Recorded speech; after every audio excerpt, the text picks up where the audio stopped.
Hey, what's up guys, Bearcat here, doing another exciting episode of Bearcat Reviews, and today we're taking a look at the Transformers Kingdom War for Cybertron Trilogy Inferno figure. And I gotta say guys, I'm very excited to get this figure and review it for you guys.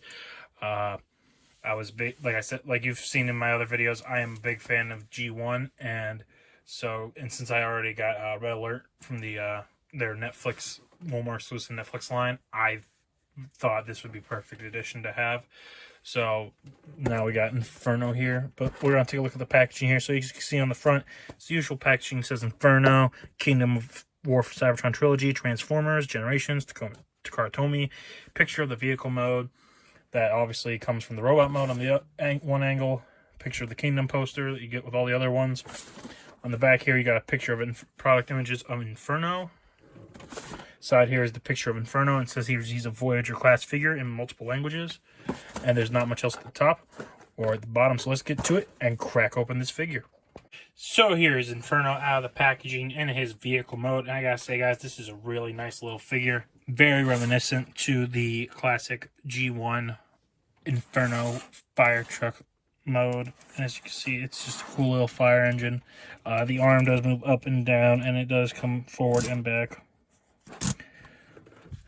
But yeah, and as you can see also, it does roll very well.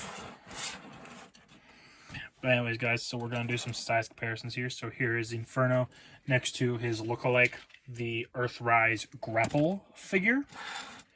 So you can see how they scale together. Here is Inferno next to his little partner, Red Alert.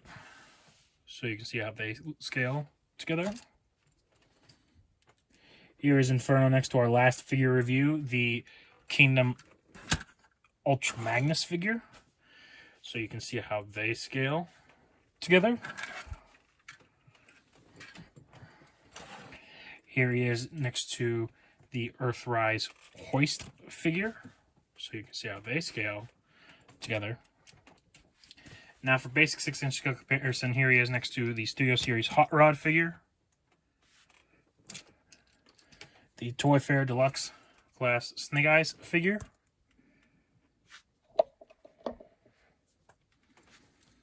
And the Star Wars Black Series Captain Rex figure. So you can see how they all scale together. So transforming this little guy is not very difficult. So first thing you want to do is you want to pop off this little hose, which also I will show you. You can attach here on his vehicle mode. So if you want, you can lift it up and make it look like he's spraying from here to put out fires and such. But you want to take that off. You want to come over here and take off this little nozzle here too. And so first thing you want to do is you want to really close this up and fold it around like that.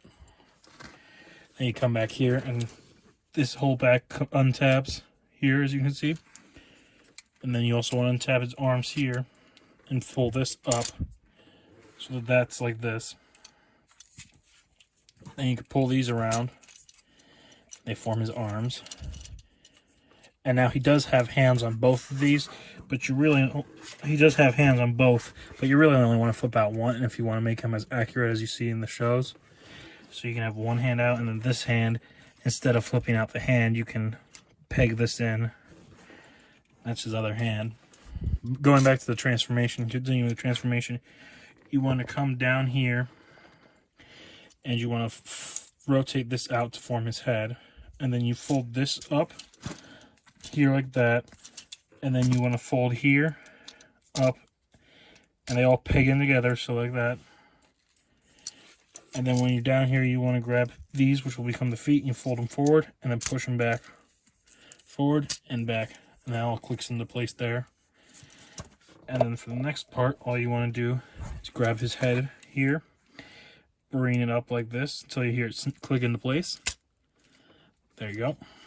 Then you want to pull down these flaps, pull down his little crane here, and then you can attach his little hose here to the side of his head, and you give him his last accessory being his blaster, and now you have Inferno in his robot mode. And I gotta say, guys, I'm really loving this thing. It's so accurate to the G1 representation of Inferno. Definitely looks like he just jumped off the TV screen. But as you can see, they made it very accurate. They made, I mean, the head and the eyes and everything perfectly colored. They added the little wings like he had. Gave him his little hose hand. I mean, the hose is on the side of his legs and everything. But so now we'll go with the posability for Inferno. So his head does have a little bit of swivel here, but it's very hard to do with where it's located, but you can rotate it 360. His hose here is going to go up and down.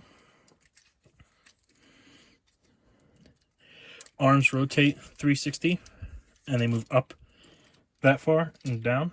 Bicep swivel. Single joint elbow that bends a tad over 90 degrees, if not exactly 90 degrees. There is no wrist articulation.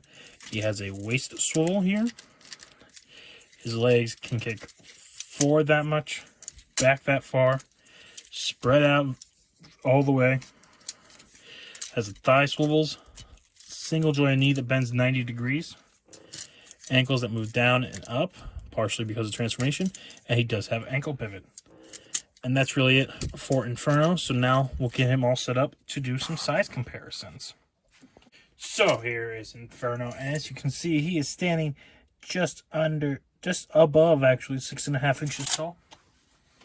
And for your size comparisons, here he is next to his lookalike, the Earthrise grapple figure.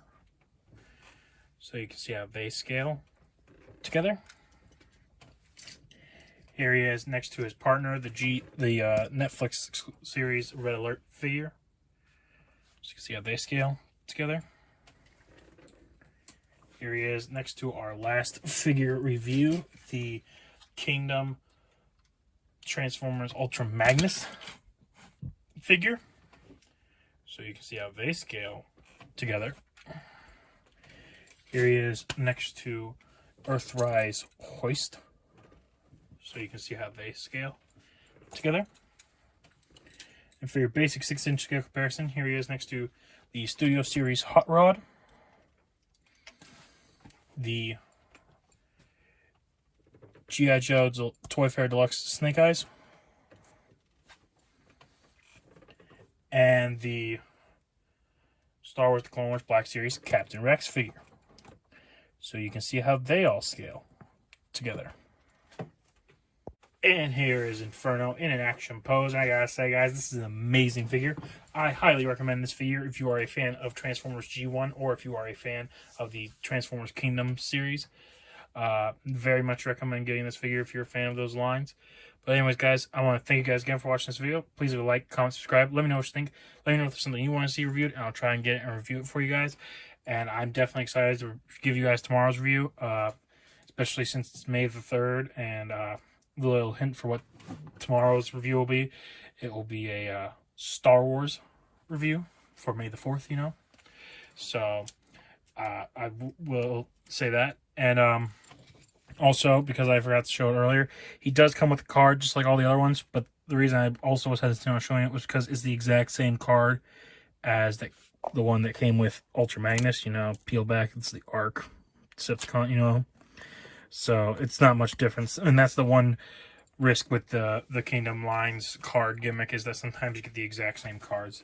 But anyways, guys, thanks again for watching, and I'll catch you guys on tomorrow's exciting episode of Bearcat Reviews.